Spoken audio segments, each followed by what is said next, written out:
గజ్వేల్ మండలం బయ్యారం గ్రామం వేములగట్టు అంజాగౌడ్ బయ్యారం పల్లెపహాడ్ రిమ్మనగూడ బొరుగుపల్లి గ్రామాలకి ఆడామగ సీడ్ వేయాలని పలుమార్లు తమ గ్రామాల చుట్టూ తిరిగి వేములగట్టు రైతు బాబుసింగ్ భూమి మల్లన్న సాగర్ లో పోవడంతో ఆ రైతు బయ్యారం గ్రామంలో 3 ఎకరాల భూమి కొని వ్యవసాయం సాగిస్తున్నాడని ఆయన ద్వారా తెలుసుకుని ఆయన ద్వారా బయ్యారం గ్రామంలో రైతులను ఒప్పించి దయ్యాలర్ సీడ్ ను అంటే ఆడామగ వరి సీడ్ ను 34 ఎకరాల్లో వరి నాట్లు వేయించాలని రైతులతో అగ్రిమెంట్ రాయించుకున్నారు.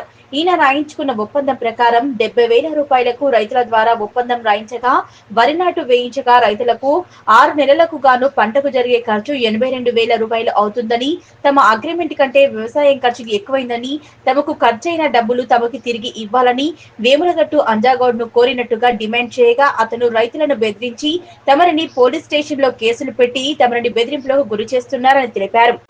వీరితో పాటు చంద్రారెడ్డి, రఘుబాబు, శేఖర్, కె వీరయ్య రైతులు తదితరులు పాల్గొన్నారు.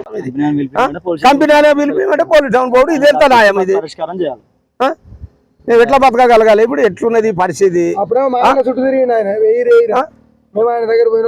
న్యాయం చేయాలని కంపెనీలు కూడా రాయి వచ్చి దీని ఈ సరుకును చూసి మీరు ఇచ్చిన చీడేంది, ఇలా వచ్చిన కలుతేంది చూసి అడిపోయి చేనులో కూడా చూస్తే కూడా కలుతులు ఎంత ఏరేసింది కూడా మీకు కూడా అక్కడ కనబడినట్టు మీరు చేసి అక్కడ మాకు న్యాయం చేసేటట్టు. ఇప్పుడు వీడికి వచ్చి ఏదైనా చేస్తే న్యాయం చేస్తేనే పోతుంది, లేకుంటే ఈ సీడు ఇక్కడనే ఉంటుంది. మేము కూడా 10 రోజులు కానీ ఇక్కడనే ఉండి కూడా దీనికి ఏ పోరాటం చేయాలో ఆ పోరాటం కూడా చేయగలుగుతాం. ఎన్ని బాధలైనా పడతాం కానీ మాకు ఇక్కడ దిగుబడి లేకనే మేము బాధపడుతున్నాం. ఇప్పుడు 5 నెలల పొద్దుతోటి మేము కష్టము, ఆ కష్టం భరించలేము. మీరు వస్తే మీకు ఏర్పాటు ఒక రోజు పూర్తల చాలా మంచిగా మీరు మేలు బతురు మంచి మంచి కంపెనీలు పెట్టుకొని కానీ రైతు బాధ అనేందుకు అనుకుంటే లేరు. మీరు రైతు బాధ అనేది అనుకుంటే అప్పుడు మీకు ఏర్పాటు అయితే బురదలో దిగి మీ భార్యనో మీ పిల్లలో మీరు దున్కం చేస్తే దానికి నాటేస్తే మందులు చల్లితే దానికి మందు డబ్బా వేసుకొని పోతే మీ కంపెనీలు నడిచేది మేము చూస్తుంటే మీరు ఏ విధంగా పోరాటం చేసేది. మా మీద మీరు ఇంత చూసుకుంటే బాగుండే సార్. మీరు వచ్చి ఒక న్యాయం చేసేదాకా మేము ఇక్కడనే రస్తా రోకో చేస్తాం. కాకుంటే తాండా నాయక్ బాబుసింగ్ నాయక్ అయితే ఏం చేసినాడంటే అంజగౌడ్ ఏమన్నా అంటే కంపెనీ వేములగట్టు ఫీల్డ్ మీద తిరిగట ఆయన అదే ఏజెంట్ అయితే ఏం చేసిందంటే ఇది ఈ సీడు నాతోటి వేలు బెటరు, నీవు పెద్ద మనిషి ఉండు, పెడితే బాగుంటుంది. ఒక 15 నుంచి 20 క్వింటల్ దిగుబడి వస్తుంది, మంచి సీడు వస్తుంది, మంచి మీకు అనుకున్న పంట పండుతుంది అంటే నమ్మి ఆయన బయ్యారం మీద కానీ నేను ఒక 10-15 మందిని కలెక్షన్ చేసి ఒక 34 ఎకరాలు అక్కడ మాట్లాడి పెట్టిపించినాను. అయితే 15 నుంచి 20 క్వింటల్ వస్తుంది అంటే నేను కూడా ఒక 10 ఎకరాలు కౌలు పట్టుకున్నా. 2 లక్షల రూపాయలు కౌలుకు 2 లక్షల రూపాయలు ముందే ఇచ్చేసినాం. ముందు ఇచ్చినాక ఏం చేసినా 15 నుంచి 20 క్వింటల్ వస్తుంది దిగుబడి వస్తుంది అంటే సరే బిడ్డ నేను కూడా పెట్టిస్తాను ఆయన నమ్మి ఆయనతో పెట్టాం. పెట్టినాక ఏమైందంటే దానికి ఒకటేసారో రెండోసారో మసాలా చల్దామని అనుకున్నాం. అంటే మసాలా ఏది అది 28 అది 1700 1800 ఉంటుంది. అది పొటాసి ఆర్గానిక్ పొటాసి కానీ మందులు కానీ అమోనియా కానీ అన్నీ వాడినాము. ఒక 4 సార్లు 5 సార్లు వాడినాము. కనీసం ఒక ఎకరాకు ఒక 6 సంచులు 6-7 సంచుల దాకా వాడినాము మళ్ళా వాడినప్పుడల్లా. అయితే ఏం చేసినామంటే అది పంట దిగుబడి రాలేదు. తాడు గుంజాలంటే తాడు గుంజినాము. తాడు గుంజినానికి కనీసం 10 నుంచి 12 రోజులు గుంజాలంటే 18 రోజుల వరకు గుంజినాం. తాడు గుంజేటానికి రోజు 600 రూపాయలు ఇచ్చినాం. దిగుబడి వస్తుందంటే అనేకమంటే ఎక్కువనే గుంజినాం. ఎక్కువ గుంజితే ఒక ఎకరాకు ఎంత వచ్చిందంటే 10,000 ఖర్చు వచ్చింది. 10,000 ఖర్చు అంటే 2 ఎకరాలకు 20,000 ఖర్చు వచ్చింది అంత తాడు గుంజు. తాడు గుంజినాక ఏం చేసినంటే ఇక పంట వచ్చింది, ఇక కొయ్యాలంటే అది మోగగొట్ల సాలుకు వస్తే ఒక ఎకరాకు 6,500 6,500 కాడికి మొగదాన్ని పట్టి బయట ఇచ్చినాం. బయట ఇస్తే అది వానలు కొట్టి అంత అండ్లనే మురిగింది, అది కూడా మొలకెత్తింది, అది చేతికి రాసేటట్లేదు. అంతంటే ఏం చేసినా అంటే ఈ ఆడి వడ్డను కోసినాం. కోస్తే ఏం చేసిందంటే 20-15 క్వింటల్ వస్తుంది కావచ్చు కానీ అనుకున్నాం. ఏమైందంటే ఎకరాకు 4 నుంచి 5 క్వింటల్ దిగుబడి వచ్చేటట్టు ఉన్నది. 5 క్వింటల్ వస్తే మాకు భర్తీ కాదు. మీ కంపెనీని రప్పిస్తే మేము ఏదో బాధపడి ఆయన కాలు పట్టుకుంటామా మొక్తామా ఏం చేస్తామా మేము భరించుకుంటాము. నువ్వు 70,000 కాడికి వస్తే ఇదే 60,000 వస్తుంది. ఒక ఎకరాకు 25,000 ఏమో కౌలు కట్టినాము, 30-40,000 ఇవి అవుతుంది, 1,00,000 దాకా అయిపోతుంది. మాకు మిగిలేదేమున్నది బిడ్డ, మేము కంపెనీ వాళ్ళకి తెప్పిస్తే మా వాళ్ళతో మాట్లాడతాము. నేను ఏదో కాలు గడు పట్టుకొని 10 రూపాయలు మేలు చేసేదట అంటే ఏం చేసినంటే ఇలా కొంతమంది ఆశగా ఏం చేసి నీ ఆక ఇంట్లో వచ్చేదేమున్నది నా మొగడే చచ్చిపోయిందని బయ్యారా పిల్ల ఏం చేసింది నేనే చేస్తాను అని ఆయనతో పెట్రోల్ దేమని వాళ్ళ మరిదిను నేను కాల్చుకొని చేస్తానని ఆయనతో వాళ్ళు అన్నారు కానీ లారీ మీద పోసుడు దాని మీద పోసుడు అని ఎవడు అనలేదు అంత మాత్రాన్ని ఈ ఏజెంట్ పోయి ఇప్పుడు పోలీస్ స్టేషన్కి వెళ్ళి పోలీసు వాళ్ళని పంపిస్తే బిడ్డ మీరు చూసిన దొంగతనం ఏం లేదు మేము మంచి విధానంగా పంటలు పండించినాం దిగుబడి రాకుండా అన్యాయం కల్తులు ఏడిపించుకోండి అవసరం అంజగాడు మా ఇంటి చుట్టూ తిరిగి పెట్టాడు మళ్ళీ మమ్మల్ని పోలీస్ స్టేషన్ పంపించాడు మా అన్నయ్య ఈ నా పుస్తకాలు ఎందుకు పెట్టినావు మా ఇంట్లో మా అవ్వగారి కాడ దావుతుందని చెప్పేసి అడిగినందుకు వాళ్ళకు వెళ్ళగా మా అన్న మన ఫైజన్ తీసుకొని చనిపోయాడు ఆర్థికంగా లేక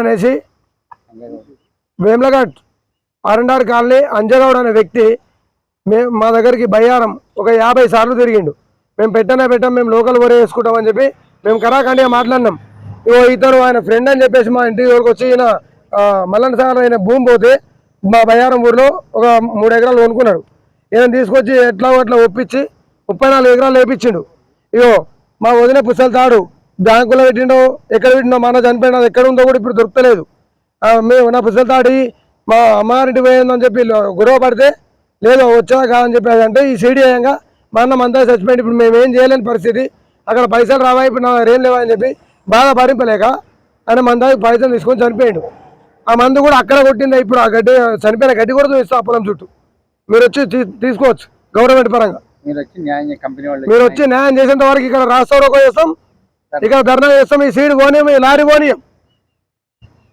మేము రైతు పంటనే పండిస్తాము ఏదంటే అనుకున్న పంటలు పండుతాయని అనే వరకలా మేము ఏం చేసినాం మా ఊరోడే అని నేను ఏం చేసినాడే అన్న నువ్వు ఉంటేనే వాళ్ళు అందరూ వేస్తారంటే సరే బిడ్డ నేను వస్తా కదా అని అనుకొని పోయినాం బయ్యారం అంత తిరిగినాము ఒక 20-25 ఎకరాలు నా పరంగా షాలో చేసిన ఆడ 34-33 ఎకరాలు చేసినాం చేస్తే ఏం చేసినంటే నేనేమనుకున్నా అంటే ఇది 15 నుంచి 20 క్వింటలు వస్తుందంటే 15 వస్తుండొచ్చు అని నేను ఏం చేసిన అంటే అక్కడ కౌలు పట్టుకున్నా 2 లక్షలకు పట్టుకున్నా ఒక 10 ఎకరాలు అంటే నాకు అంత పోగా ఒక 50,000 20,000 మిగులుతాయని అయితే చేస్తే ఏం చేసినట్టే దీన్ని తక్కువ 80,000 ఖర్చు వస్తుంది సార్ ఇది వాళ్ళు కట్టేది 70,000 అంతే 70,000 అంటే మిగిలేది ఏదైనా చేయి బిడ్డ కంపెనీని పిలిపి ఈ వీళ్ళు కూడా బయ్యారపోలు కానీ దాసారపోలు కానీ వాళ్ళు కూడా మాకు కలిసిరు ఎట్లా చేద్దాం బల్లి నాడదాం ఏదో కాలు పడదాం కడుపు పడదాం వాళ్ళకు కంపెనీ నుంచి ఆ ఇచ్చిన సీడు కూడా కలుతులు వచ్చినాయి కనీసం ఒక 5-6 సార్లు ఏరిరు కంపెనీ సీడే పాల్టని ఎన్నో మాటలు చెప్పిన